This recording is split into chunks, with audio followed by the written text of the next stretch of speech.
Pregnancy લોકો plan નથી કરતા. બાળક નથી જન્મતું, તમારું કર્મ જન્મે છે. પિતા શા માટે ફોલો નથી કરી શકતા કે વી આર પ્રેગ્નેન્ટ? સ્ત્રીનો મૂડ સ્વિંગ્સ થાય, હોર્મોન્સ ચેન્જ, તો એ સમયે પુરુષે એને કેવી રીતે હેન્ડલ કરવું? નમસ્તે મિત્રો, જો તમે આ પૂરો પોડકાસ્ટ જોશો તો આઈ એમ શ્યોર કે તમારા જીવનમાં પણ ઘણું પરિવર્તન આવશે. તો તમને આ પોડકાસ્ટ જરૂરથી જોવો જોઈએ. મારી હનુમાન ચાલીસા સિવાય ગર્ભયાત્રાની પણ પુસ્તક છે, તો મને એના વિશે જાણવું છે. તો સૌથી પહેલાં આ ગર્ભયાત્રા લખવાનો વિચાર ક્યારે અને કેવી રીતે આવ્યો? 2015ની વાત છે કે જ્યારે મારું જસ્ટ એજ્યુકેશન પૂરું થયું હતું અને હું એક બિઝનેસ રન કરી રહ્યો હતો. એ સમયગાળામાં પરિવારની અંદર એક અમારે એવી ઘટના ઘટી કે જેમાં એક ગર્ભવતી, મારી ભાભી જ્યારે ગર્ભવતી હતા ત્યારે મારા ભાઈને એક કોન્ટ્રોવર્સીમાં આવવાનું થયું અને એના લીધે એક ચિંતા એક સ્ત્રીને થાય છે સહજ. અને એ બાળક જ્યારે જન્મ્યું તો એક રેર ડિસીઝ લઈને જન્મ્યું અને મારો ભત્રીજો છે. અને એ ડિસીઝ કેવી રીતે આવી એ અમને એક હોમિયોપેથી ડૉક્ટર પ્રફુલ્લ વિજયકર સાહેબ, જેનું ખૂબ રિસ્પેક્ટથી નામ લેવાય છે, જેને આઇન્સ્ટાઇન ઓફ હોમિયોપેથી કહેવાય છે. પ્રિડિક્ટિવ હોમિયોપેથી નામનું એમનું મુંબઈમાં ખૂબ પ્રચલિત છે હોસ્પિટલ.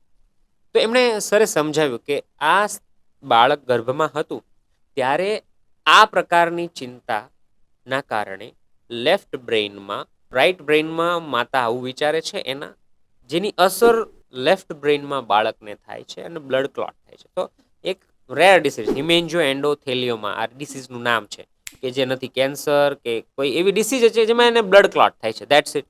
આવું થયું તો મારા માટે એવું હતું કે ગર્ભમાં આવું એક વિચારે અને ગર્ભમાં આવું થાય, તો આ જિજ્ઞાસા થઈ પહેલી વાર કે ઓહો આવું બધું હોય. અને એ પછી થોડું વધારે એના ઉપર વાંચવાનું શરૂ કર્યું, એના વિશે જાણવાનું શરૂ કર્યું, લોકોને પૂછવાનું શરૂ કર્યું. અને 2016ની ઘટના અને 22માં મને પહેલી વાર ખૂબ પ્રખ્યાત ડૉક્ટર છે doctor Jaydevbhai Dhameliya, Candor hospital, એમણે મને બોલાવ્યો કે મારે અમારી એક એપ્લિકેશન છે એમાં મારે કન્ટેન્ટ લખવું છે, તો તમે એ લખવામાં અમને મદદ કરો એમ. આ સર સાથે મારી વાત થઈ. અચ્છા, જો તમે સરસ મજાની વાત કે આ ડૉક્ટર છે અને એને 2 દીકરીઓ છે. અને મેં જે તમને કીધું ચેકિંગવાળી વાત કે લોકો આજે પણ આ ઘટનાઓ કરે છે, ત્યારે આવા ડૉક્ટરો એક એક્ઝામ્પલ સેટ કરે છે કે દીકરીઓને પણ રાખીને આપણે જીવી શકીએ છીએ. તો પાછી વાત ઉપર આવું કે એમણે સ્ત્રીઓ પ્રત્યેનું એમની કેર ને બધી વાતો કરી મને, એટલે મને એવું લાગ્યું કે કંઈક નવું થઈ શકે એમ છે. એટલે મેં એમને એક આઈડિયા પ્રેઝન્ટ કર્યો કે સર આપણે એક બુક લખીએ તો તમે મેડિકલ નોલેજ આપો મને, હું સ્પિરિચ્યુઅલ નોલેજ એન્ટર કરું અંદર. અને આ પેલો પોઈન્ટ મૂકાણો 2021માં.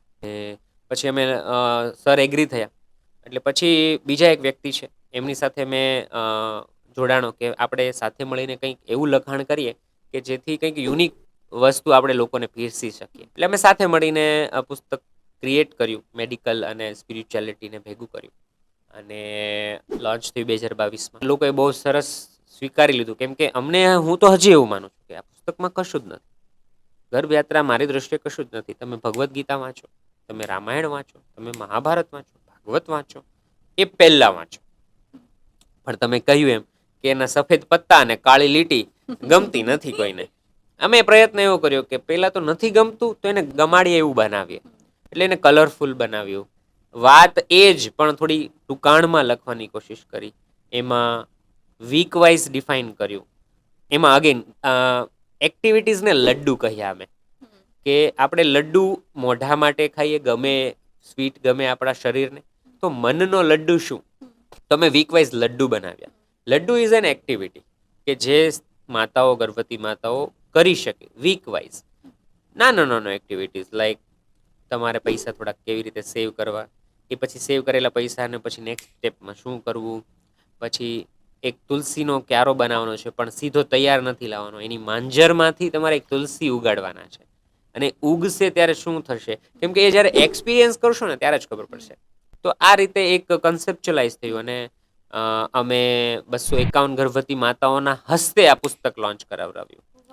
તો એ મોમેન્ટ અમારા માટે બહુ એવી હતી. અને એવું બહુ કહેવાનું કે 3 પુરુષોએ મળીને સ્ત્રીઓ માટે પુસ્તક લખી. અગેન આ સાથે સાથે તમને જણાવી દઉં કે પુસ્તકમાં અમારા કોપીરાઇટને લઈને કોન્ટ્રોવર્સી ક્રિએટ થઈ કે કોણ એનો હકદાર. આખરે અત્યારે મારી પાસે કોપીરાઇટ આવ્યા, પણ આઈ એમ ફોર્ચ્યુનેટ કે જો કોઈ પણ વ્યક્તિ ન હોત મારી સાથે તો આ પુસ્તક ન બની શક્યું હોત. જયદેવ ધામેલિયાને મારે સ્પેશિયલ થેન્ક યુ કહેવું પડે, કેમ કે જો એ વ્યક્તિએ ત્યારે સપોર્ટ ના કર્યો હોત તો આ પુસ્તક સર્જનમાં ન આવી શક્યું હોત. અને એણે મારી લાઈફ બહુ બધી રીતે બદલી, કેમ કે એના પછી બીજું એક પુસ્તક લખાણું જે ખૂબ પોપ્યુલર થયું, પ્રેગ્નન્સી 90 નામનું. એમણે જ્ઞાનવત્સલ સ્વામીજીએ લોન્ચ કર્યું, એ ખૂબ સારું પોપ્યુલર થયું. એ પછી મને બીજા પ્રોજેક્ટો લખવા મળ્યા બાયોગ્રાફીના. તો એ બધા કામો મને મળ્યા, એનાથી આગળ થયું. પણ પ્રેગ્નન્સી મારો બહુ સ્પર્શનો વિષય રહ્યો, એટલે મને હંમેશા એવું લાગે કે સ્ત્રી થવું અને સ્ત્રી હોવું એ ખરેખર ઈશ્વરનો આશીર્વાદ છે. સ્ત્રીઓને ઘણી ફરિયાદો હોય છે અને એ પણ હું સમજી શકું છું કે કેમ હોય છે, પણ એ આશીર્વાદ હોય, ભાગ્ય હોય તો જ સ્ત્રી જન્મ મળી શકે, નહીંતર ના મળે. તમે તમારી ઇન્સ્ટા બાયોમાં પણ લખ્યું છે કે તમને આવતા જન્મે સ્ત્રી થવું છે, એવી ઈચ્છા છે. આઈ પ્રે ફોર યુ. વાહ, બસ આવા આશીર્વાદ લાગી જાય તો કામ થઈ જાય. હા, તો ગર્ભયાત્રા પુસ્તક પ્રેગ્નેન્ટ થયા બાદ વાંચવું જોઈએ કે પ્રેગ્નન્સી પહેલાં વાંચવું જોઈએ? અને શું ફક્ત એ માતાએ જ વાંચવું જોઈએ કે એમની સાથે પિતાએ પણ, જે પિતા બનવાના છે એમને પણ વાંચવું જોઈએ? અમે પુસ્તક લોન્ચ કર્યું ને તો અમે નેહલબેન ગઢવીને લાવ્યા હતા. અમે એમને શું કામ લાવ્યા? એ તો પોતે તો માં નથી, પણ એ આઈ થિંક 200 કે 250 બાળકો રાખે છે મનબુદ્ધિ, પણ એ એટલાની માં છે. એટલે as a out of respect અમે એમને લોન્ચ માટે લાવ્યા, એમના હાથે લોન્ચ કરાવવા માટે. તો એમણે એની સ્પીચમાં બહુ સરસ વાત કહી હતી કે આ પુસ્તક એક પિતાએ તેની દીકરીને કરિયાવરમાં આપવું જોઈએ. એટલે એ તો ત્યાં વાત થઈ ગઈ કે આને માત્ર ગર્ભ અવસ્થામાં વાંચવાની વસ્તુ નથી, કરિયાવરમાં જ આપી દો, એટલે લગ્ન થાય ત્યારે જ વાંચો. એ પહેલા એનું કારણ છે કે કન્સીવ કરવું બાળકને આ દુનિયામાં. હું પહેલો પ્રશ્ન પૂછું, ઘણી માતાઓ આવતી હોય કે શા માટે એક બાળક તમારે આ ધરતી ઉપર શા માટે લાવવું છે? એનો જવાબ મને આપો. આ જવાબ કોઈ પાસે નથી. બસ લગ્ન થયા છે, ઉંમર થઈ છે અને ફેમિલીનું પ્રેશર છે. 99% આ છે. કોઈની પાસે એક ક્લેરિટી નથી કે આ કારણથી મારે આ સંતાનને આ ધરતી ઉપર લાવવું છે. આ ડિસ્ટર્બન્સ અમે જોયું તો મને એવું લાગે છે કે આ પુસ્તક એનો કોઈ સચોટ જવાબ નથી એમાં કોઈ. આ હું પહેલા ચોખવટ કરું, પણ એ વાંચતા તમને કંઈ જવાબ મળી શકે તમારો, કારણ કે જવાબ એક નથી, જવાબ જેટલી માતાઓ છે એટલા જવાબ છે. કારણ કે કોઈ એક ચોક્કસ જવાબ ના હોઈ શકે. તમારો જવાબ તમારી ઈચ્છા ઝંખના અલગ હોઈ શકે, તમારી માનસિકતા અલગ હોઈ શકે, સમજવાની ક્ષમતા અલગ હોઈ શકે. તો એ પુસ્તક જો કોઈ વાંચે તો એને એની ક્લેરિટી લાવવાની, એને ખ્યાલ આવે, એને રિયલાઇઝ થાય, એવો અમે પ્રયત્ન કર્યો છે. બીજો તમારો પ્રશ્ન હતો કે શું માત્ર માતાઓએ વાંચવું? ના, પિતાઓએ પણ વાંચવું જોઈએ, કારણ કે ગર્ભાવસ્થા ફિઝિકલી અને મેન્ટલી માતાની જાય છે, પણ એ ઓબ્વિયસલી પિતાની પણ છે ને, કેમ કે સાયન્ટિફિકલી પ્રૂવન સ્ટડીઝ છે કે તમારા મનોસ્થિતિની અસર બાળક ઉપર થાય છે. દાખલા તરીકે આવું સ્ટડી કે આપણે બે આ રૂમમાં ઝઘડીએ, આપણે ઝઘડીને બહાર જઈએ, પછી અહીંયા કોઈ બીજો વ્યક્તિ પોડકાસ્ટ કરવા આવશે, તો અહીંયા એના વાઇબ્રેશન્સના લીધે એના ટોકમાં, એના ઇમોશન્સમાં એ રિફ્લેક્શન થશે. તો બે વ્યક્તિ વચ્ચેનો સંબંધ હોય તો મનોસ્થિતિ જો એની કંઈક અલગ છે તો બાળક ઉપર એની ઇફેક્ટ આવવાની છે. તો શા માટે આપણે ન કરીએ? કેમ કે ઇન્જેક્શનમાં ખાય, દવામાં ખાય, બધી સાવચેતીમાં એ લેવાની. તો પિતાએ શું કરવાનું? પિતાએ કેર કરવાની, પણ કેવી કેર?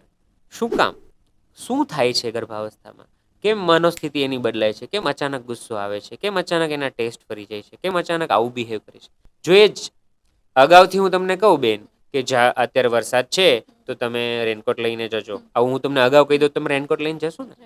તો પુસ્તકની અંદર થોડુંક એવું વાંચવા મળશે ને કે ભાઈ આ આટલામાં મહિનો આવે ને તો આવા હોર્મોન્સ બદલાવાના કારણે થોડો ચીડચીડિયો સ્વભાવ થઈ શકે, થાય જરૂરી નથી, થઈ શકે. આવું વાંચ્યું હોય એક પુરુષે તો એને ખબર પડે, ઓકે તો જરા મારે આને મદદ કરવાની છે. પણ આવું વાંચ્યું જ ના હોય તો એને કેમ ખબર પડે? આ તો આવી જ, આ જોને નથી ધ્યાન દેતી ને. તો આ એવું નથી. અને આ પ્રોબ્લેમ આ 2022માં લોન્ચ થઈ, અત્યારે 2024 ચાલે છે. મને બહુ બધી સ્ત્રીઓએ કીધું, મને બહુ બધા ભાઈઓએ કીધું કે અમારા માટે શું. એટલે હું આજે પહેલી વાર આ પોડકાસ્ટમાં હું તમારા સાથે આ શેર કરું છું, જે ક્યાંય નથી થયું, કે હું અત્યારે ઓલરેડી એક પુસ્તક લખું છું, ગર્ભયાત્રા ફોર ફાધર. ઓહ વાવ. અને એ ઓલમોસ્ટ રેડી થઈ ગયું છે અને જે આશા રાખું છું કે આ જ વર્ષે એ લોન્ચ થશે. અને એ સ્પેશિયલી ફાધર માટે છે. ફાધરને વીક વાઇઝ શું કરવું ને એવું બધું જ અંદર લખ્યું છે.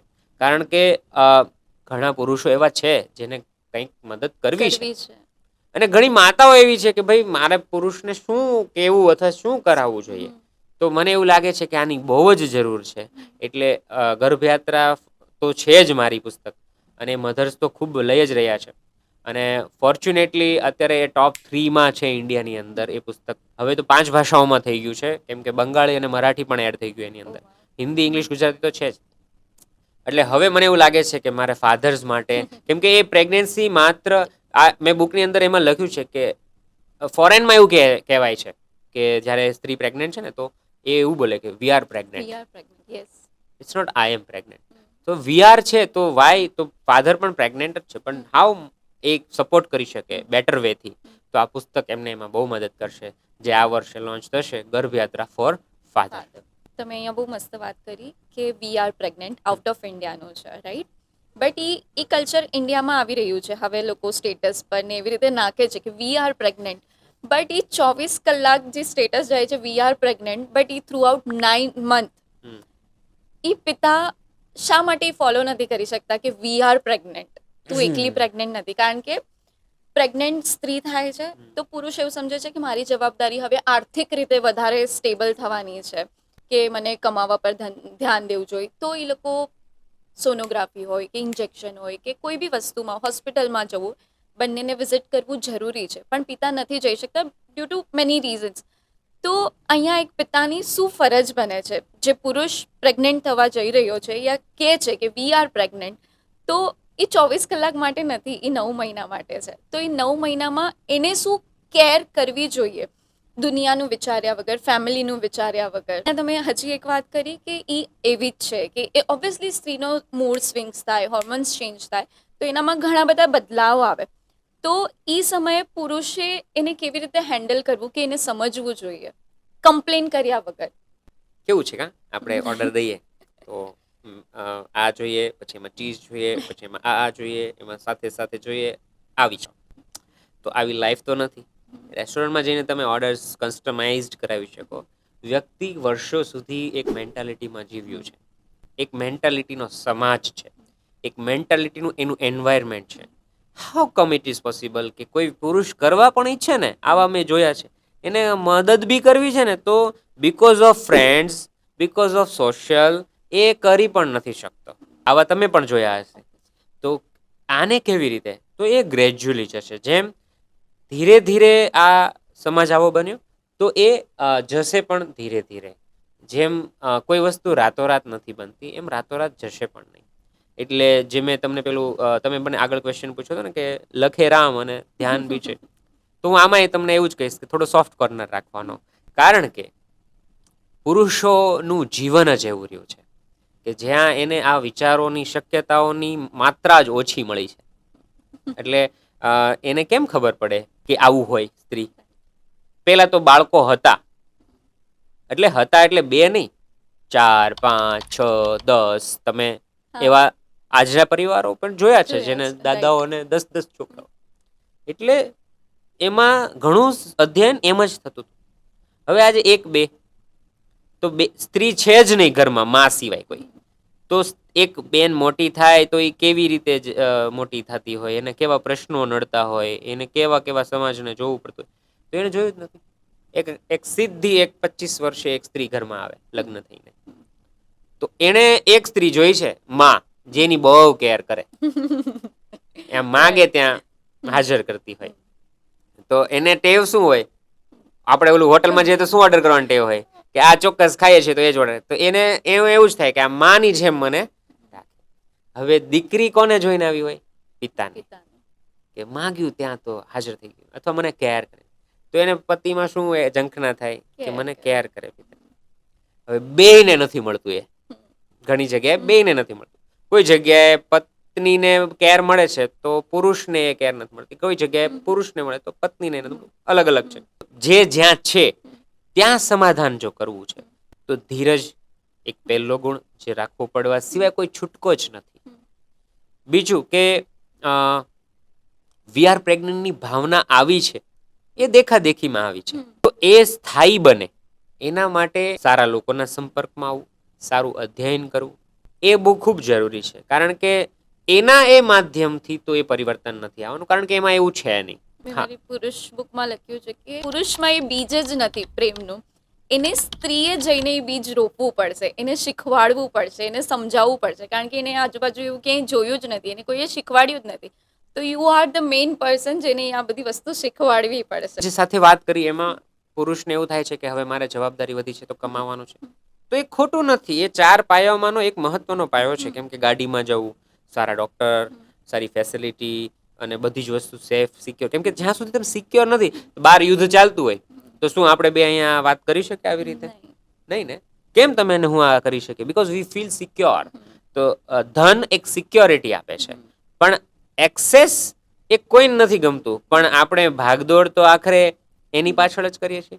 તો એ કોણ રિયલાઇઝ કરાવી શકશે? કેમ કે પુરુષને ઋગ્વેદમાં જ આઈ થિંક છે કે પત્ની પ્રવૃત્તિની કારક છે. એટલે કોઈ પુરુષ પ્રવૃત્તિમાં જોડાય છે, બિઝનેસમાં કોઈ પણ પ્રવૃત્તિમાં જોડાય છે, કારણ કે એને આ સંતોષવાનું છે.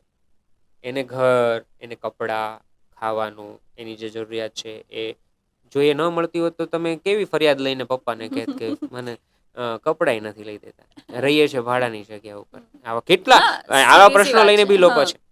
તો જે પ્રશ્ન સોલ્વ થઈ જાય ને એટલે આપણી પાસે નવો પ્રશ્ન છે. એટલે પ્રશ્નો કદી જવાના નથી, આપણે એના સમાધાનો શોધવાના છે.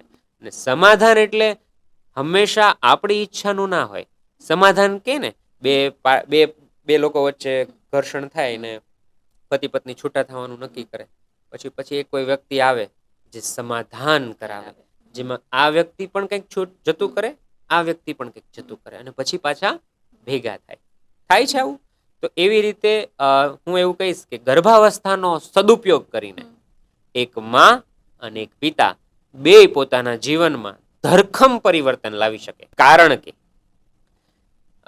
નોર્મલ ડેઝમાં ફ્રેન્ડ્સ બેઠા હશે રાત્રે કે વીકેન્ડ્સમાં જતા રહે અને સ્ત્રીઓ ઘરે રહેતી હોય, આવી ફરિયાદો બી ઘણી બધી કરતી જ હોય છે. તો પ્રેગ્નન્સીમાં તમે બહાના કાઢી શકો ઇઝીલી કે મજા નથી રહેતી, તમારી સાથે રહેવું, ભલે નથી રહેતી કે એવું કંઈ મેટર નથી. તો તમને એક ચાન્સ મળે છે સાથે રહેવાનો, અને જ્યારે સાથે રહેવાનું થાય છે ને ત્યારે આપલે થાય છે. કારણ કે મોટા ભાગે તો આપલે શું થતી હોય છે? સવારે જાગીને તમે જમાડી દીધું, એ કામે ગયા, પાછા આવ્યા જમાડી દીધું, પછી તમારું બેડ છે, બેડ ઉપરના કાર્યક્રમો પતી ગયા, સૂઈ ગયા. બીજું ક્યાં ટ્રાન્ઝેક્શન થયું? કયા ઇમોશન્સના ટ્રાન્ઝેક્શન થયા? અને લગ્ન પહેલાં મને બહુ સરસ એક આપણા બહુ જાણીતા લેખક છે ભદ્રાયુભાઈ વચરાજાની, એમણે પીએચડી કર્યું છે સેક્સ અને બાળ અભ્યાસ ઉપર ને એ બધા ઉપર. તો મેં એમને પ્રશ્ન પૂછ્યો, મેં કીધું હું આ પુસ્તક ઉપર લખું છું ને મને તમારું એક હેલ્પ જોઈએ છે. તો એને વાત કરતાં કરતાં મને એક બહુ સરસ વાત કરી કે આશીષભાઈ, લગ્ન નથી થતા, એક્સિડન્ટો થઈ રહ્યા છે આજના સમાજની અંદર, અને કોઈ સેક્સ વિષયને સમજવા જ નથી માંગતું ને સમજાવવા પણ નથી માંગતું. કારણ કે બે કપલ ભેગા થાય, બે વ્યક્તિ ભેગા થાય તો આ વસ્તુની સમજ કોઈ આપતું જ નથી. અને જે સમજણ એને લીધી છે ઓનલાઈન એ એવી છે કે જેને રિયાલિટી સાથે કોઈ નિસ્બત નથી. એટલે એવા ઘર્ષણો, એવા ડિસસેટિસ્ફેક્શન, એવું ટ્રોમા ક્રિએટ થાય છે જે એક રિલેશનને ડિસ્ટોર્ટ કરી નાખે. એમાં કોઈનો વાંક નથી, એ પદ્ધતિ એવી થઈ ગઈ. તો આપણે ત્યાં કાઉન્સિલિંગ છે જ નહીં. જે થવું જોઈએ, જે પહેલા સહજ હતું, જે અપાતું હતું, હવે અત્યારે બી અપાય છે. બેન આપે, તમે માતાને તો પૂછવાના નથી, સ્વાભાવિક છે કે આ ફ્રેન્ડ કે બેન જ્યાં હશે ત્યાંથી જ્ઞાન લેશે, અને પુરુષ ફ્રેન્ડ્સ પાસેથી લેશે. અને એ કયું જ્ઞાન છે? તમે ને હું અત્યારે બે જાણીએ છીએ કે લોકો ક્યાંથી જ્ઞાન લે છે, અને જેને રિયાલિટી સાથે નિસ્બત નથી ને. તો આ સમજવું જોશે એક સ્ત્રીનું શરીર શું છે, એક પુરુષનું શરીર શું છે, એ કેવી રીતે એનો આપણે ઉપયોગ કરવાનો છે, એનો શું ખરેખર સદુપયોગ છે આપણા જીવનમાં, આપણા આખા ઓવરઓલ લાઈફમાં. તો આ કોણ ક્યાં આપશે? અને આ બધું આપણે એક બુકમાં કેમ નીચવી શકશું? નહીં નીચવી શકાય. એક થોડુંક આપી શકશું, પછી જિજ્ઞાસાથી તમે એને અધ્યયન તરફ લઈ જાઓ. તો મારું એવું માનવું છે કે પુરુષોને પણ જરા, હું આ પુસ્તકથી, અને તમે પણ એક સરસ લેખક છો જ અને તમે લખો છો, તો તમારી પાસે સ્ત્રી અને પુરુષ બંને આવે છે, તો તમે જાણો જ છો કે કેટલી ડ્રેસ્ટિક ચેન્જ જોવા મળે છે આપણને સમાજની અંદર. કેવા અમુક પુરુષો હોય છે જે જડ ભરત હોય છે, અને એ એક્ઝેક્ટલી. કેવા લાગણીશીલ પુરુષો પણ સમાજમાં છે. તો છે તો ખરી, પણ આ વિરોધાભાસ, આ જોડાણ, એના ઉપર થોડું પ્રકાશ વધારે પડે તો જો બે ખોટા વ્યક્તિઓ ભેગા જ ન થાય તો દુર્ઘટનાઓ ઘણી બચી જાય. રાઈટ. દુર્ઘટના પર હું ક્વેશ્ચન કરું. પ્રેગ્નન્સી લોકો પ્લાન નથી કરતા. આઈ ડોન્ટ નો પ્લાન કરવું જોઈએ ન કરવું જોઈએ કે એ વિષય. આજકાલના બાળકો જે એકદમ એગ્રેસિવ છે, ગુસ્સાવાળા છે અને મા બાપ ફરિયાદ કરે છે, પણ શું આ વાતનું ધ્યાન પ્રેગ્નન્સી ટાઈમ પર રાખીએ તો શું એ બાળકમાં ફરક દેખાય છે? હવે ઓબ્વિયસલી 9 મંથ જે માને સતત પિતાથી, સાસુ સસરાથી, આજુબાજુવાળાથી, ફ્રેન્ડ્સથી, કલીગથી ફરિયાદ હોય છે, ગુસ્સો હોય છે, એ જે કન્ઝ્યુમ કરે છે એ જ બાળકમાં આવે છે. પૂરો દિવસ રીલ જોવે છે, જેવું જ્ઞાન પ્રાપ્ત કરે છે એવું બાળકનું ફળ મળે છે, અને પછી એ જ માં કમ્પ્લેન કરે છે. તો પ્રેગ્નન્સી દરમિયાન શું વાતનું ધ્યાન રાખવું જોઈએ? મતલબ કે આ કરવું જોઈએ, આ ન કરવું જોઈએ, ડૂઝ એન્ડ ડોન્ટ્સ બેઝિક, કે એક સારું બાળક મેળવવા માટે. મારો પ્રેક્ટિકલ આપીશ, કોઈનું ઉદાહરણ નહીં આપું, મારા ઘરનો જ ઉદાહરણ તમને આપીશ. કેમ કે આપણે ગામને કહીએ અને ખુદ ન કરીએ તો કોઈ જ મતલબ નથી.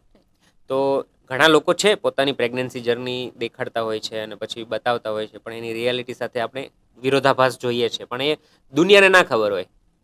ઇન્સ્ટા ઉપર તમે પોપ્યુલર હો, યુટ્યુબ ઉપર તમે પોપ્યુલર હોય, પણ પર્સનલ લાઈફમાં તમે ત્યાં ઝીરો હો.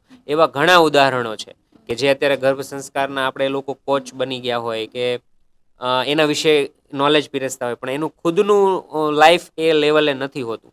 પણ એ દુનિયાને ના ખબર હોય. દુનિયાને તો શું દેખાય? આ રીલ દેખાય. Come to the main part, કે તમે ઉદાહરણ જોઈ લો ગાંધારી માતાનું અને કુંતી માતાનું. બંને એક સમયે પ્રેગ્નેન્ટ થાય છે. ગાંધારીને 100 પુત્રોનું વરદાન છે. કુંતી માતાને પણ દેવો દ્વારા શ્લોકથી આહવાન કરીને વરદાન છે. તો પહેલા આ માતા પ્રેગ્નેન્ટ થઈને બાળક ડિલિવર કરે છે, તો આ માતાને એવું થાય છે કે કેમ એને પહેલા, તો એ ઇન્સિક્યોર ફીલ કરે છે. વર્ષ ઉપર વયું જાય છે, 2 વર્ષ વયા જાય છે ગર્ભાવસ્થામાં, આવું છે, અને એને બાળક નથી જન્મતું. પછી એ એગ્રેશનમાં આવીને એવું કહે છે કે ભાઈ એની દાસીને બોલાવીને એને અહીંયા પેટ ઉપર મારવાનું કહે, પછી એક લોંદો બહાર આવે છે. એ લોંદાના ટુકડા થાય, એને માટલામાં રાખવામાં આવે, પછી 100 પુત્રોનો જન્મ થાય, અને આખી વાર્તા છે. પણ તમે ગર્ભાવસ્થા જુઓ ખાલી, કે એક એટલું અધીરું કમ્પેરેટિવ, અને તો એનું બાળક કેવું આવ્યું? દુર્યોધન ઇન્સિક્યોર ફીલ કરે છે, મારે બધું જોઈએ છે, હું થોડું કંઈ કોઈને નહીં આપું. અને અહીંયા કેવું બાળક આવે છે? પિતા વીક છે. તમે જો, પિતા વીક છે, પણ માતા ધારે તો એને કેવું ફળદ્રુપ કરી શકે છે. તો આ તો બહુ બધી લાંબી વાત છે બેન, આમાં ઘણું થઈ શકે, પણ હું એક મારા એક્સપિરિયન્સનું તમને એક ઉદાહરણ આપું. મારે 2 બાળકો છે. સત્ય 8.5 વર્ષનો, માધવ પ્રેમ 1.25 વર્ષનો થયો અત્યારે. તો અમે 2 ગર્ભાવસ્થાનો અમે બહુ ડ્રાસ્ટિક ચેન્જ જોયો છે. મારી વાઈફે પહેલી પ્રેગ્નન્સી વખતે ટીવી જોવાનું, સિરિયલ જોવાનો એને રસ હતો. એ વખતે સિરિયલનો જમાનો હતો, તો એ સિરિયલો બહુ જ હતી. તો મેં સિરિયલો બંધ થઈ, ન્યૂઝપેપર બંધ થયા, ટીવી જ બંધ થઈ ગયું. તો એ બાળક પછી કેવું આવ્યું? તો અમે અત્યારે સ્કૂલિંગ, રેગ્યુલર સ્કૂલિંગ નથી કરાવ્યું. અમે શાર્દુલ શિશુ વિહાર નામનું એક અમારું ગ્રુપ સ્કૂલિંગ છે, વૈદિક પરંપરાથી અમે બાળકોને ભણાવીએ છીએ. તો આ અમે એને સ્કૂલિંગ નથી કર્યું, તો અમે એને બાળકનું અમે સાહસ, એનું બુદ્ધિ ચાતુર્ય, એનો વ્યવહાર અમે જોઈ શકીએ છીએ ડિફરન્ટ ફ્રોમ અધર્સ કેવી રીતે છે. એ જ બાળક, એની જ માં અને એનો પિતા હું, હવે અમારે બીજું બાળક થયું. તો એ બાળક વખતે અમે, મારી વાઈફે એની પહેલા મોબાઈલ, એ સ્માર્ટફોન આજે પણ નથી, આજની તારીખે સ્માર્ટફોન નથી વાપરતી. તો મારા ઘરમાં મોબાઈલનો પ્રશ્ન જ ન આવે. મારું બાળક જે છે, પહેલું બાળકથી જ એણે મોબાઈલ છોડ્યો. તો ઘરમાં મોબાઈલ માના હાથમાં જોતો જ નથી, તો માંગે ક્યાંથી? અને આપણે એવું કહીએ કે આ કામ હોય ને પેલું કામ હોય ને પછી આ રહી જાય ને વોટ્સએપ કરવું હોય ને, એવું કશું રહી નથી જતું. તમે એનો રસ્તો કાઢી શકો. પછી મેં એક ટેબ્લેટ લાવ્યો, એ બી થોડા ટાઈમ પછી લાવ્યો. ફોન તો નહોતો જ, ફોન સાદો ફોન વાપરે, ડબલું જેને કહીએ આપણે, કીપેડ વાળું. કેમ? એ ત્યાગ, એ કેવો ત્યાગ છે! કોણ કરશે અત્યારે? હું તો એમ કહું છું સોશિયલ મીડિયા ડિલીટ કરો ને તોય નથી થતું. હું એમ કહું છું 9 મહિના માટે કરી દો. અચ્છા, થોડુંક જોઈએ તો શું વાંધો છે? થોડુંકથી પ્રશ્ન નથી. તમે જે રીલ જોઈ 15 સેકન્ડની એનોય વાંધો નથી. ઈ સેકન્ડ ઉપર પેલો ફરવા ગયો તો અને તું રહી ગઈ, એ જે વિચાર અહીંયા ચડ્યો અને હવે એ વિચારની જે સાંકળ બંધાણી એ ક્યાં સુધી લઈ જશે તમને. હવે આ કોણ વિચારશે આનું? હવે આ મેં તમને ગાંધારી અને કુંતીનું ઉદાહરણ આપ્યું. હવે આ મારા જ ઘરમાં બનાવ બનેલો છે કે મારી ભાભી છે તો એને પ્રેગ્નન્સી રહી તો શું એને પણ બીજું બાળક આવ્યું, તો શું એ બીજું બાળક બીમાર આવ્યું? ના, બીજું બાળક સ્વસ્થ આવ્યું. કેમ? એ પ્રેગ્નન્સી દરમિયાન એટલી જાગૃતતા રાખવાની કોશિશ કરવામાં આવી. થઈ ન શકે બધું સંપૂર્ણ કોઈ દિવસ, કેમ કે પતિ પત્ની અલગ છે, આજુબાજુનું વાતાવરણ અલગ છે. પણ આ બીજું બાળક આવ્યું તો બીજા બાળક વખતે અમે ખૂબ આધ્યાત્મિક અધ્યયનો જ કર્યા. અમે ક્યાંય પેલા બાળકના તો અમે ચલો પેલા બાળકને પણ મેં ડિલિવર થતા જોયું છે ઓપરેશન થિયેટરમાં. અને એ તો હું બધા જ જગ્યાએ બોલું છું કે તમારે બાળકને, આ રીલ અમુક વાયરલ થઈ છે અમુક લોકોની, પણ હું તો ઘણા વર્ષોથી જ કહી રહ્યો છું કે તમારે તમારા બાળકને ડિલિવર થતા જોવું જ જોઈએ. It's a divinity. તમે આ જોઈ જાઓ ને એક વખત એટલે માણસ સ્ત્રીને કદી ડિસરિસ્પેક્ટ ન કરી શકે. સ્ત્રીને, એની સ્ત્રી નહીં, કોઈ પણ સ્ત્રીને. તો પણ ઝઘડા થાય, મનમુટાવ થાય, એ નહીં થાય એની કોઈ ઓલી નથી, પણ આખરે તમને ખ્યાલ આવશે કે શક્તિ શું છે. એટલે always you will get surrender. તો બીજા બાળકમાં અમે 9 મહિનામાં મારા પત્ની દર મહિને 2 થી 3 દિવસ મૌન આશ્રમ, મારા પૂજ્ય મોટાનું એક મૌન મંદિર છે જ્યાં મૌન ઓરડાઓ છે, જ્યાં લોકો પોતાની સેલ્ફ સાથે, વિપશ્યના બહુ પોપ્યુલર છે પણ વિપશ્યનાથી થોડું ડિફરન્ટ છે, પણ અહીંયા એકલા રહેવાનું છે. તો એ એક તપ કર્યું એણે. અમે પ્રેગ્નન્સી કન્સીવ કરતા અમે બંને એક વીક મૌનમાં ગયા, એ તપ કરવાની કોશિશ કરી, અધ્યયન કર્યું, સત્સંગ કર્યો. તો અમે એ બાળકની અંદર હજી થોડા દિવસ પહેલા અષાઢી બીજ તો હમણાં જ ગઈ, તો હું રહું છું ઇસ્કોન મંદિરની સામે. 4 વાગે અચાનક હરે રામ ચાલુ થઈ ગયું, કેમ કે અષાઢી બીજ હતી તો કોઈ દે વાગતું નથી પણ તે દિવસે વાગ્યું. તો એ માધવ પ્રેમ જાગી ગયો અને 4 વાગે જાગીને તાળીઓ પાડવા માંડ્યો. અચાનક અમે ઊંઘમાં આ કેવી રીતે? અને એનો ભાવ, એનો સ્વભાવ એ દેખાય આવે. હવે આ 2 ગર્ભાવસ્થાની વાત કરી, 2 અમારા બાળકો એકદમ અલગ છે. હવે આ છોડો, આ તો વર્ષોનો ગેપ છે. એકમાં 2 સંતાન સાથે એક ગર્ભમાં જોડવા છે એને બધું જ સરખું કરે છે. એવું તો નથી કે આ બાજુ આમ કરે છે, આ બાજુ આમ કરે છે, એક જ છતાં 2 બાળકો બહુ અલગ છે એકબીજાથી. તો આ અહીંયા કયું ગણિત કામ કરે છે? ભાઈ ખાધું સરખું, રહ્યા સરખું, સાંભળ્યું સરખું, તો શું કામ? તો અહીંયા આવે છે કર્મ. કે કેવી આત્મા, કેવો સોલ, જેવું કર્મ. એટલે હું ઘણી વાર આમ બોલતા બોલી જાઉં, બાળક નથી જન્મતું, તમારું કર્મ જન્મે છે. કે જેવું કર્મ હશે ને, જે એ જન્મશે તમે, એટલે કેવા કર્મો કરવા માંગો છો, કેવું જીવવા માંગો છો, તેના આધારે તમને સંતાનની પ્રાપ્તિ થશે. એટલી જાગૃતતા લાવવાની કોશિશ થવી જોઈએ અને કરવી જોઈએ. જે પ્રેગ્નન્સી તમે કહ્યું એમ કે પ્લાનિંગ, તો એ થવું જ જોઈએ. એક સ્ત્રીને પહેલેથી આ સમજણ આપવી જોઈએ. લગ્નમાં જરૂરિયાત પડતી વાતોની સમજણ આપવી જોઈએ. આપણે શાક બનાવવા સુધી જ પહોંચ્યા. સો ટ્રુ. રૂમમાં કેવી રીતે રહેવું છે એવું કોઈ કઈ શીખવાડ્યું જ નહીં. ઇનફેક્ટ આપણે આ વાતમાં તો મમ્મી સાથે બી વાત નથી કરી શકતા. તો ક્યાં જશે આ વસ્તુ? અને એ જે અસંતોષ છે ને, બિલીવ મી, આ કોઈ બોલતું જ નથી આવું મોઢે, પણ સેક્સનો અસંતોષ છે ને, એ તમારા બાળકમાં આવે. એટલે વ્યક્તિને કેમ સેટિસ્ફાય કરવું, સ્ત્રીએ પુરુષને, પુરુષે સ્ત્રીને, આ અધ્યયનની સમજણ જો નથી ને, તો એની અસર તમારા ગર્ભાવસ્થામાં પણ આવે છે. અને થોડું ડિટેલમાં એક્સપ્લેન કરી શકો સેક્સને? એટલે જો પ્રેગ્નન્સી પૂરતું સમજીએ થોડુંક, તો ઘણા રીલ્સમાં આપણે એવું સાંભળીએ કે ભાઈ કન્સીવ થઈ જાય ત્યારે તમારે સેક્સ ન કરવું જોઈએ. રાઈટ. ઓકે, પણ એને અને કેમ ન કરવું જોઈએ એની સાથે શું સંબંધ શું છે? કેમ કે તમારી ઈચ્છાઓ તો જન્મે છે સેક્સની, ત્યારે નથી થતું એવું તો નથી. તો એક શું સંબંધ છે? અને તમે એને અટકાવશો, સપ્રેસ કરશો, તો શું ઘટના ઘટશે? તો કેવા વિચારો જન્મશે અને કેવા હોર્મોન્સ હશે અને એની કેવી ઇફેક્ટ થશે? ગર્ભાવસ્થા પહેલા એક કપલ એટલું મેચ્યોર બને કે એ સંયમ રાખવાની પ્રેક્ટિસ કરે. કેમ કે પહેલા સંયમ તો રહ્યો જ નથી. ઈચ્છા થાય ને સેક્સ કરી લીધું, ગમે ત્યારે કરી લીધું, ગમે તેટલી વાર કરી લીધું. નવું હોય ત્યારે તો થવાનું છે બધાને. નવું નવું તો હોય તો બધાને, નવી ગાડી હોય તોય સાફ થાય, નવો ફોન હોય તોય ધ્યાન રહે, નવા કપડાં હોય તોય ધ્યાન રહે. પછી ગાડી ધૂળ ખાતી હોય ને કપડામાં ડાઘા પડતા હોય. તો એના જેવું પરચુરણ કરી નાખ્યું. તો એ પરચુરણ નથી. મને પણ લાઈફમાં ઘણા સમય પછી આ અધ્યયનમાં, હું કામાસૂત્ર અત્યારે મેં સ્ટડી કરી રહ્યો છું, કેમ કે મારે એના ઉપર એક પુસ્તક લખવું જ છે. કારણ કે કામાસૂત્ર, તમે વિચારો, ગીતાને એટલી રિસ્પેક્ટ, રામાયણને એટલી રિસ્પેક્ટ, તો આ કોણ લખીને ગયું? તો એ કેમ ઋષિ મુનિએ નથી લખ્યું? એ કોના માટે લખ્યું? આપણા બધા માટે લખ્યું. હરામ બરાબર મને બતાવો ક્યાંય પોડકાસ્ટમાં, કોઈ પુસ્તકમાં, કોઈ ચર્ચામાં, કોઈ વાર્તાલાપમાં, કોઈ શિખામણમાં આ વાત થતી હોય? નથી થતી. અને સેક્સની પણ જે કંઈ બીજી વાતો થાય છે ને, એ સાયન્ટિફિક અને મોડર્ન અને બહારના દેશોની સો કોલ્ડ લર્ન વાતો થાય છે. આપણી સમજણની વાતો ક્યાં છે? અને ઇટ ઇઝ સો ડેફ. એટલે સ્ત્રીઓના નખથી લઈને ક્યાં સ્ત્રીએ દબાવવું, પુરુષે ક્યાં દબાવવું, કેવું તૈયાર થવું, કેવી સુગંધ હોવી, કેવું કામ કરવું, કેટલી ઝીણી ઝીણી વાતો લખવામાં આવી છે. ઘણી જગ્યાએ આમ સ્ટેચ્યુમાં પણ આમ બનાવીને રાખ્યો હોય છે. આપણે જૂના મહેલો કે એવું જઈએ હા, ત્યાં આમ પૂરું પ્રોપર રીતે આમ પોર્ટ્રેટ દર્શાવવામાં. કરવામાં હા. આવ્યું છે બધી વસ્તુઓ. તો પણ એને કેમ? હવે આ જે સમાજ, ઇવન જે સંપ્રદાયો, લેટ મી બી બ્લન્ટ, ઘણા સંપ્રદાયો સ્ત્રીઓને નકારે. તો આપણે શક્તિ જ્યાંથી આપણે આવ્યા છે, પણ એ સપ્રેશનથી અંદર શું થતું હોય છે કોણ જોવે છે? અને પછી આપણે બધા કૌભાંડો સાંભળીએ તો એ બધું બહાર આવે છે. તો આ કેમ? આવું કેમ? આવું કોણ પ્રશ્ન કરશે? આના ઉપર કોણ આગળ ચાલશે?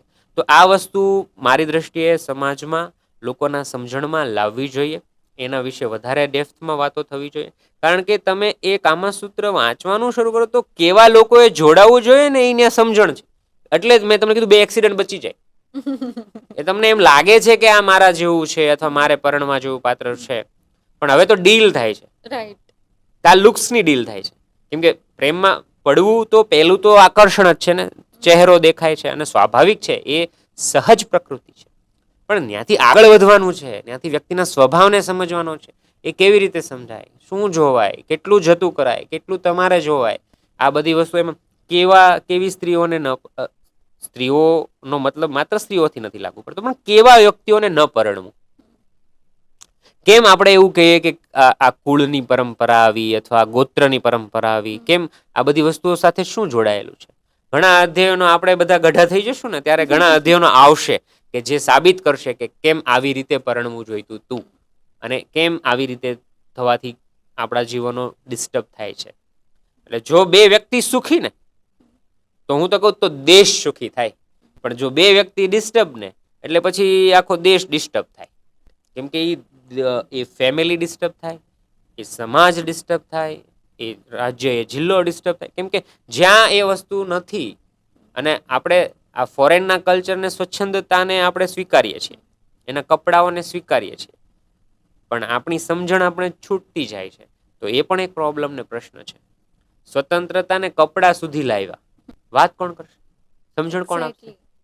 પણ અગર જો હું મારા આજુબાજુ કે મારા ઘરની જ વાત કરું તો અત્યાર સુધી પીરિયડ્સ પર બેઝિક વસ્તુ છે. અત્યારના તો પપ્પા ને દીકરી વાત કરે છે એ ટોપિક પર, પણ જો ઘરમાં ભાઈ સાથે બી કોઈ પીરિયડ્સ પર, મેં મારા ભાઈને શીખવાડ્યું છે. અમારી જનરેશન યા અમારા પૂરા ફેમિલીમાં ફર્સ્ટ હું હોઈશ કે જે મારા ભાઈને મેં સમજાવ્યું છે કે છોકરીઓને પીરિયડ્સ થાય અને શા માટે થાય, કેવી રીતે થાય, શું થાય, એવી રીતે કરીને. તો આ વસ્તુ જ્યારે મમ્મી સાંભળે છે તો એનો રિએક્શન એવી રીતે હોય છે કે છોકરાને સમજાવે છે, છોકરો થઈને આવું બધું શીખશે. એને ક્યારેક તો શીખવાડવું જ પડશે ને. પત્ની આવીને 25-30 વર્ષ પછી કહે છે ત્યારે એને કંઈ ખબર જ નહીં હોય. તો આપણા સમાજમાં મને એવું લાગે કે એક સ્ત્રી અને પુરુષ બી આવા ટોપિક પર, સ્ત્રી તો બહુ રેરલી વાત કરે છે, પણ સ્ત્રી ને પુરુષ પણ આવા ટોપિક પર વાત કરે તો એક ઘરમાં બી અજીબ સો માહોલ થઈ જાય છે. તો શું આ ટોપિક પર વાત કરવી લગ્ન પહેલા જરૂરી છે?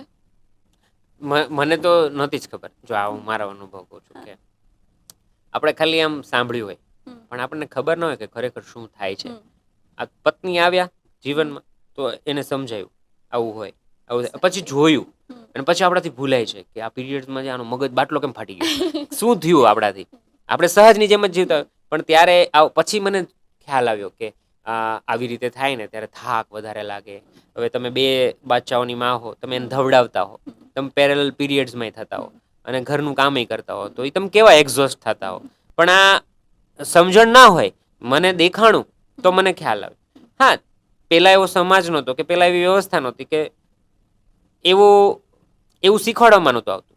પણ તમને ખબર પડી. પણ આપણે એનો હું કહું ને કે એવું પેલું કરવાની જરૂર નથી કે નથી ખબર પડતી.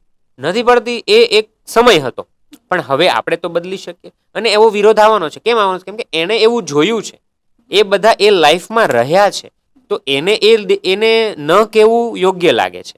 જ્યારે આપણને એવું લાગે છે કે કહેવું યોગ્ય છે. પહેલાં સમજાઈ જતું હતું, સમજતા હતા.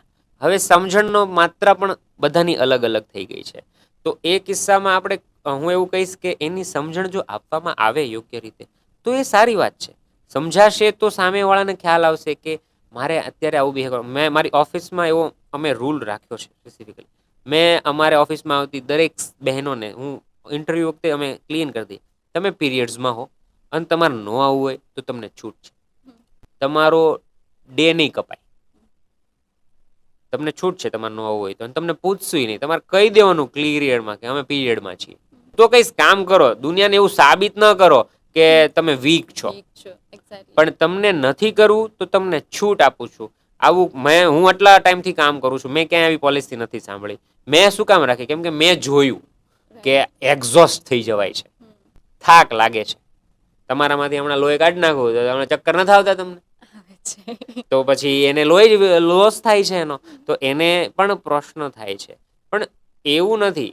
ઘણો એનો સદુપયોગ પણ કરે છે, ઘણા એનો દુરુપયોગ પણ કરે છે.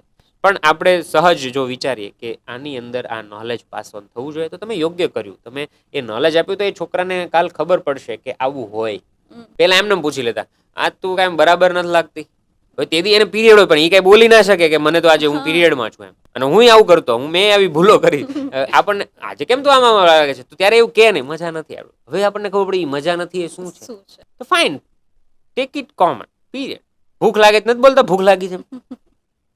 તો એવી રીતે પીરિયડ સિમ્પલ. એમાં why we make it more complex? કઈ જરૂર નથી. એને સહજ બનાવી દીધી. એક વાક્ય બોલ્યા કે મેં જોયું અને મને સમજાણું.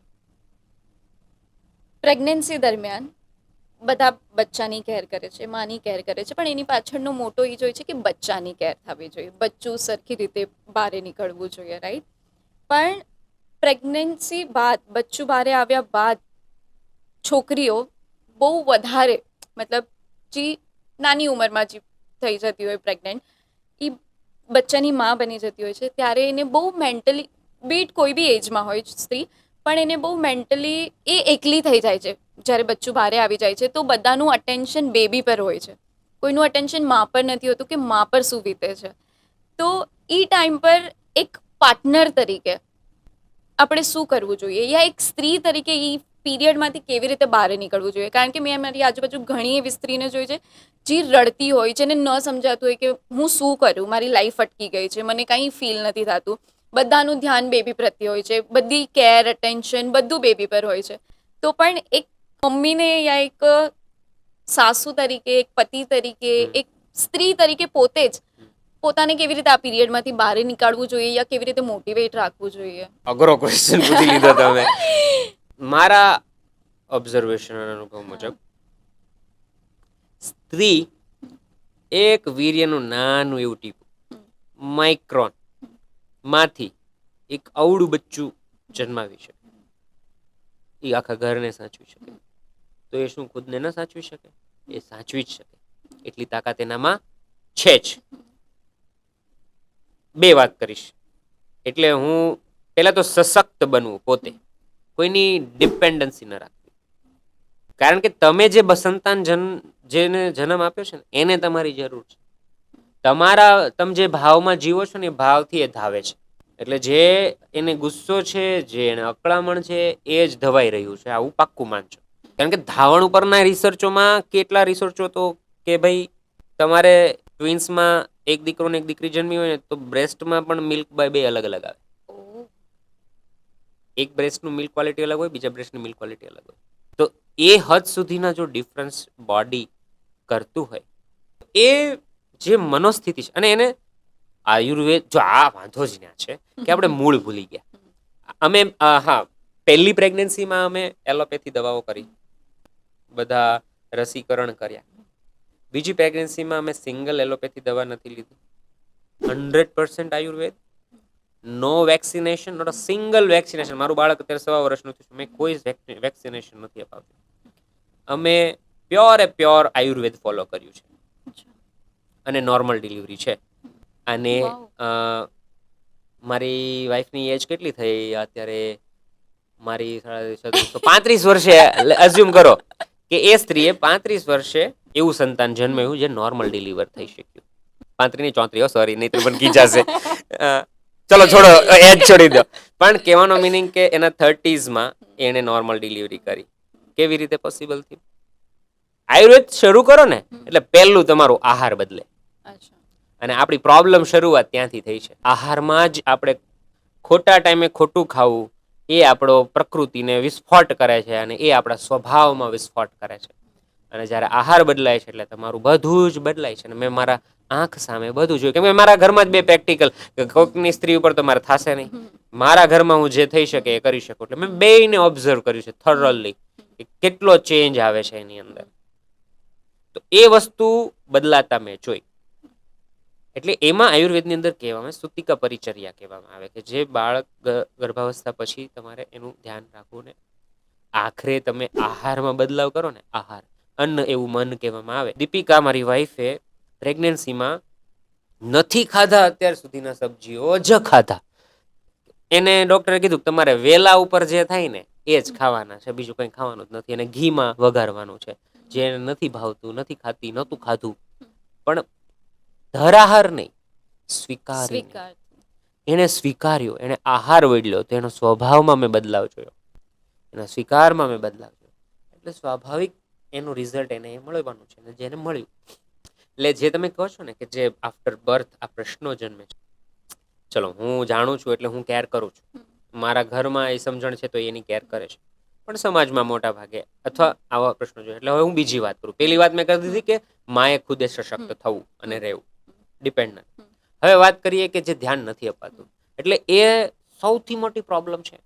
જો તમે તમારી સ્ત્રી ઉપર ધ્યાન નથી આપતા, હું પરિવાર અને પતિને કહું છું કે જો તમે એના ઉપર ધ્યાન નથી આપતા તો જે સંતાન જન્મ્યું છે એ મોટું થઈને તમારા માટે જ બહુ મોટો પ્રોબ્લેમ બનશે. એટલે તમારા સ્વાર્થ ખાતર પણ એ સ્ત્રીની કેર કરવી એ તમારી ફરજ છે.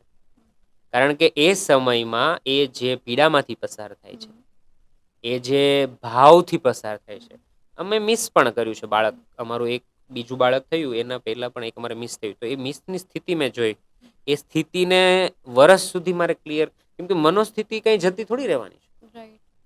તો એક સ્ત્રીને મિસ થવું તો એ એની કેવી માનસિકતા હોય, એને એક પુરુષ તરીકે ન ખબર પડે, પણ તમે જોવો, ભાવ કેળવો તો તમને એ પણ સમજણ પડે. તો એક બાળક 9 મહિના ગર્ભમાં હતું, એ બહાર આવ્યું, તમે પહેલા કેર કરતા હતા, હવે તમે સીધું બાળકનું પૂછો છો, તો એ સ્ત્રીએ ઊંધું પણ લેવાની જરૂર નથી. કારણ કે જે જન્મ્યું છે એને કેરની જરૂર છે. તમે હાથે પગે સરખા છો એટલે એને લાગતું નથી કે તમે ક્યાંયથી તૂટ્યા છો, મેન્ટલ તૂટ્યા છો, પણ એ બહાર તો દેખાતું નથી.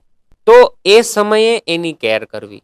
એક પુરુષ, એક પતિ એમાં બહુ સારો રોલ ભજવી શકે કે એનું ધ્યાન રાખે, એને પૂછે, એની કેર કર્યા કરે, એના વિશે જાણ્યા કરે. કેમ કે સમાજની વ્યવસ્થામાં તો ઘર અલગ અલગ, સંપ્રદાયો અલગ અલગ, જીવન અલગ અલગ. તો કેવી રીતે કોઈ એક સોલ્યુશન કે એક મેડિસિન હોવાનું? સરળ વાત છે કે તમે બાળક માની કેર કરીને બાળકની જ કેર કરો છો, કારણ કે તો જ એ ક્વોલિટી મિલ્ક પ્રોડ્યુસ કરી શકશે. જો ક્વોલિટી મિલ્ક નહીં મળે તો બાળક શું કેનાથી પોષણ લેવાનું છે? દૂધથી. તો માની કેર કરવી તમારી ફરજ જ છે. પણ મેં 2 વાત તમને કરી એમ કે ઇફ ઇટ ઇઝ પોસિબલ તો એક તો સ્ત્રીએ જ પહેલાં તો અપેક્ષા ન રાખવી, ખુદ મજબૂત બનવું. કારણ કે એણે સંતાનને મજબૂત બનાવવાનું છે. અને સાથે સાથે સમાજને હું કહીશ ને પુરુષને કહીશ કે કેર કરવી એ તમારી ફરજ પણ છે અને તમારી જરૂરિયાત છે. જો નહીં કરો ને તો રોંગ રિઝલ્ટ્સ આવશે. તો એટલે બેયને આ વસ્તુ મારા તરફથી વિનંતી છે. તમે કહ્યું કે સ્ત્રીઓએ સશક્ત રહેવું જોઈએ, થવું જોઈએ. તો છે જ ઓલરેડી, છે ખાલી પણ રિયલાઇઝ કરવાનું. હા કન્ટિન્યુ પ્લીઝ. ઓકે તો બટ એ મે બી એ પીરિયડ દરમિયાન એ બહુ લો ફીલ કરે છે, પણ એની એવી સાથે એક્સપેક્ટેશન્સ બી હોય છે કે અગર હું મા બહેની છું તો સામેવાળો બી તો પિતા બહેનો છે ને, તો એની બી તો ફરજ હોય છે ને. તો એ એક્સપેક્ટેશન્સને કેવી રીતે, એ એક્સપેક્ટેશન એની સાઈડથી હટાવીને એને એના બાળક પર ફોકસ રહેવું જોઈએ. મારે મારી ભૂલો કાઢવાની હોય ને તો મને મારી ઓછી દેખાવાની છે. મારે હમણાં તમારે કેવી રીતે પ્રશ્ન પૂછવો જોઈએ, આમ કરાય આમ ન કરાય, એવું હું તમને 50 વસ્તુ કહી દઈશ. એટલે એક હ્યુમન સાયકોલોજી છે કે બીજાને સલાહ આપવી એ બહુ સરળ હોય છે, કારણ કે એમાં આપણું નુકસાન નથી જાતું. અને ખુદને જોની વાત આવે ને ત્યારે આપણે પાછી પાની કરતા હોઈએ છીએ. એટલે મારા ગુરુ કહે કે બીજાના ગુણ જોવા અને ખુદના દોષો જોવા. તો જો જ્યારે તમે આ દ્રષ્ટિ, આ થિયોરી બધાને ખબર છે, સાંભળેલું બધાએ છે, પણ આ જીવવામાં ન આવે ત્યાં સુધી આનું સમાધાન મળે નહીં. એટલે તમે બીજાએ શું શું કરવું છે ને એ તમને ખબર છે એક્ઝેક્ટ. તમારે શું કરવું જોઈએ ને એ તમને કોઈ કહે ને તોય તમને ના ગમે. તો એ કેવી માનસિકતા છે? એટલે ત્યાં હું એવું કહીશ કે બીજાનું તમે છોડો, તમે શું એ જોવામાં તમે એ બરબાદ કરી દેશો આ સમય? તો તમે શું કરશો? તમે પહેલા પ્રયત્ન એ કરશો કે પહેલા હું બેસ્ટ કરું અને બેસ્ટ થાવ. બીજાને બેસ્ટ કરવા જાઉં એમાં પતિ આવી ગયા. હું એવું કહીશ કે તમે બેસ્ટ પ્રયત્ન કરો, કારણ કે એક આ કંઈ એવી સ્વિચ આ દુનિયામાં કે ભગવાને મૂકી નથી કે મેં પાડી અને બદલાઈ ગયા. ઓકે, સમય આવશે, તમે એવું સંતાન પેદા કરો ને કે એને તમારા જેવી ફરિયાદ ન રહે. થાય છે આપણાથી? જો થતી હોત તો અત્યાર સુધીમાં તો આ વિકરાળ પ્રશ્ન ન થયા હોત. એનો મતલબ શું છે? બધું એક્યુમ્યુલેટ થયું છે અને પ્રશ્નો ઓર વિકરાળ થતા ગયા છે. એક સમય હતો કે જ્યારે બહુ સાધુ સંતો જન્મ્યા આ ધરતી ઉપર. હવે કેમ તાજા કોઈ આમ સાધુ સંતો નથી એવા દેખાતા? બિલીવ મી કે એને આવવું છે આ ધરતી ઉપર. પણ એવો ખોળો ક્યાં, એવું ઘર ક્યાં? આપણી બધી ઝંખના ભૌતિકમાં અટકી ગઈ. ભૌતિક ખોટું નથી, ડિસ્ક્લેમર, પણ આપણે ત્યાં અટકી ગયા. ત્યાંથી આગળ જ આપણે નથી વિચારી શકતા. પૈસા, સગવડતા હોવી જોઈએ, કરવી જોઈએ, થવી જોઈએ, કારણ કે એ અગત્યનું પાસું છે. લક્ષ્મી માતા, પણ આપણે સરસ્વતી માતા રહી ગયા, જ્ઞાન રહી ગયું. શક્તિ, કાલી માતા, તો શક્તિ એટલે સક્ષમતા નથી. શરીર આપણા હાવ વીક થઈ ગયા. મેં ભોજનની વાત કરી તમને, મોટો પ્રોબ્લેમ ત્યાં જ છે. Food, lifestyle. આપણે આપણી જાતને જ નબળા કરી દીધા, એટલે વિચારોય નબળા આવે છે. એટલે એ મનોસ્થિતિને તમે જે પ્રશ્ન પૂછ્યો, બહુ સારો પ્રશ્ન પૂછ્યો કે ત્યારે શું કરવું. તો હું એવું કહીશ કે you become an example. Be the change you want to see in the world. ગાંધીજીનો બહુ સરસ કોટ છે. તો યુ બી ધેટ. ડોન્ટ બીજાને બનાવવામાં મથો નહીં, કારણ કે તમે તમારી જાતને નથી બનાવી શકવાના, તમે કોકને શું બનાવવાના? પણ એક કુદરતનો પક્ષપાત કયો, ઈશ્વરની પક્ષપાત કયો, કે હું શોર્ટ છું કે એને સ્ત્રીઓ પ્રત્યે વધારે લાગણી છે, અને સ્ત્રીઓની પ્રાર્થના, સ્ત્રીઓના આશીર્વાદ. એવું નથી પુરુષો નકામા છે, ઓકે, કેમ કે એ તો તમે આ જન્મે સ્ત્રી થયા. તમે કોઈ જન્મે પુરુષ હશો, હું કોઈ જન્મે પુરુષ કે સ્ત્રી હોઈશ, કોને ખબર છે આપણે કઈ યોનિમાંથી જન્મ્યા છે. અને એ તો છે જ કે આપણે અલગ અલગ પાત્રો જન્મ્યા જશું એમ. તો એને એની સાથે પક્ષપાત છે. આવું મારું 37 વર્ષનું જીવનના અનુભવથી એવું લાગે છે કે સ્ત્રીઓ પ્રત્યે ઈશ્વરને બહુ લાગણી છે, અલગ જ લેવલે. તો એ એને જલ્દી કનેક્ટ થાય છે, એનું જલ્દી કામ થાય છે. કારણ કે આ મેં ઓલા 96 કરોડ વાળા જાપની વાત કરી, એ ભાઈની જ વાત કરું કે એમણે એવું વાત કરી કે હું કંઈક જીવનનો પ્રશ્ન હોય તો મમ્મી પાસે બેસું. મમ્મી અભણ છે, મા તો અભણ હતા, 96 વર્ષ જીવીને ગયા. પણ એ કે હું એની પાસે બેસું ને તો મારી ચિંતા જતી રહે, કે મારા પ્રશ્નોનો મને એમાંથી જવાબ મળી જાય, કંઈ બોલ્યા વિના. એવું શું કરે મમ્મી બાજુમાં બેસીને? You don't know. ઓરાની એવી ઇફેક્ટ છે, આપણી સાત્વિકતાની એવી ઇફેક્ટ છે. વ્યક્તિ ખુદ એટલું પાવરફુલ બની ગયું તો એને બાજુમાં શું થાય છે એનાથી કોઈ ફરક નથી પડતો. તો તમને એટલો પતિ વાલો છે તો એ ગુજરી જાય તો તમે સાથે ગુજરી જવા જોઈએ ને. કોણ ગુજરી જાય છે? કોઈ નહીં, અરે મરવા પછી પાછળ પછી મરનારું કોઈ કેટલું જીવી જાય છે. તો એની સાથે નિસ્બત નથી. અકેલે થે, અકેલે હે, અકેલે ही रहेंगे और અકેલે આયે થે, અકેલે ही जाना है. કોઈ જ આમાં કાંઈ કોઈની ટિકિટ સાથે નથી આવી. Right. કર્મો છે જે તમને ને મને બેયને અત્યારે આવી રીતે આપણી સામે રાખે છે. હવે તમારો ને મારો સંબંધ એવો બની જાય કે હું તમને બેન માનું ને તમે મને ભાઈ માનો ને આપણે જિંદગીભર એવી રીતે રહીએ, કે પછી આપણે બે કોઈ દિવસ વાત પણ ના કરીએ, અથવા આજ પછી આપણે કોઈ ચોક્કસ કારણોથી જ વાત થાય. ડિપેન્ડ્સ છે કે આપણું કર્મ બંધન ઋણાનુબંધ કેવું છે.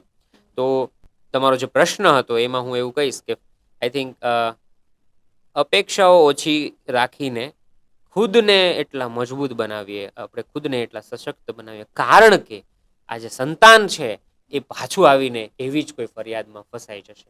એવો જ પુરુષ બનશે, એવી જ સ્ત્રી બનશે જેવો તમારી સામે છે અને જેવા તમે છો. તો તમારે કંઈ બદલવું છે તો પહેલા તમારી મનોસ્થિતિ બદલો.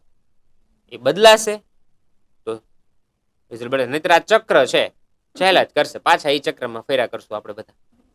તો એ વિચારોથી બદલાશે તો આપણી મનોસ્થિતિ બદલાશે, આપણું જીવન પરિવર્તન થશે.